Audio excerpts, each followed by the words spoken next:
Hello everybody, my name is Nexanebus and welcome back to my channel. Today I'm going to be telling you how I coded the Minecraft but social distancing challenge. If you want to watch that challenge, definitely go check it out. But right now this is just gonna be a short video. I'm gonna tell you how I coded it. And obviously it's not with plugins, it's with command blocks because I don't know how to do plugins. So it's pretty easy, you can just do it yourself.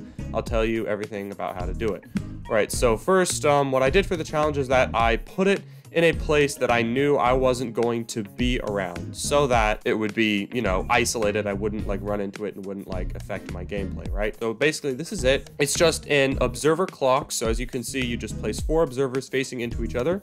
And then that just creates a redstone signal going around. And then what you want to do is you want to connect the backs of 2 observers with redstone dust to each other and to the command blocks.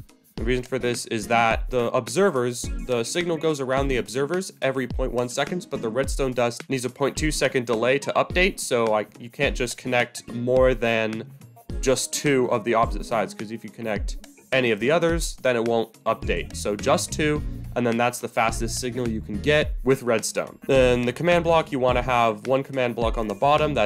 You want to have 1 impulse, unconditional, and needs redstone command block facing upwards, and then on top of it a chain conditional always active command block also facing upwards in the same direction. On the bottom command block you have this really long command here, and basically what this does is if any player comes within 2 meters of any other entity, it gives that player poison. And I did have to add some exceptions because the target thing for the command is at E, which means it'll give you poison if any entity comes near you, if you just put at E. And that's a problem because there are entities that are not mobs that wouldn't make sense to give you poison, like boats, minecarts, item frames, projectiles, all this kind of stuff, and even items, which are all entities that would give you poison. So what I had to do is I had to type in every exception. So I had to make a bracket here and then physically write out every single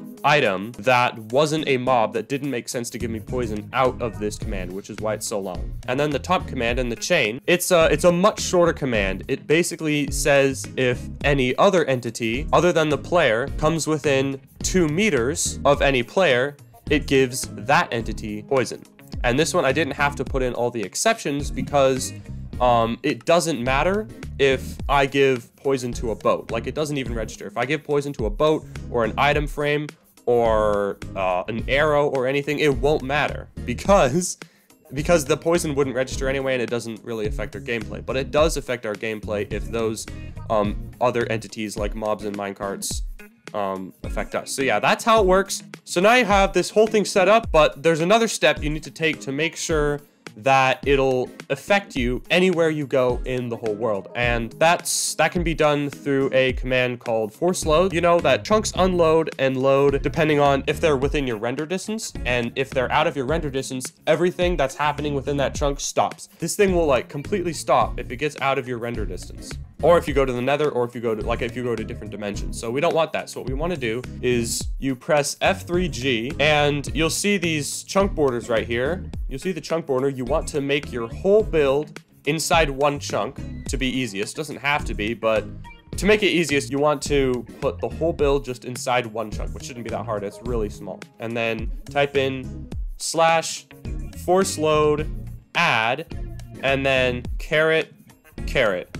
And then that'll basically add this chunk that you're in. So make sure you're in the same chunk as your device. It'll add that chunk to a force load list that'll keep this chunk loaded no matter where you are in the world. And it doesn't affect lag, obviously, because just like walking around the world, you're loading hundreds and hundreds of chunks. You're loading and unloading hundreds and hundreds of chunks and generating new chunks and all this stuff. Keeping 1 chunk force loaded does not put any extra stress on your CPU at all. I mean, it's like it literally doesn't do anything. And then it says no chunks were marked for force loading because this chunk is already force loaded for me, but it'll add, if you put in that command, it'll add the chunk to you.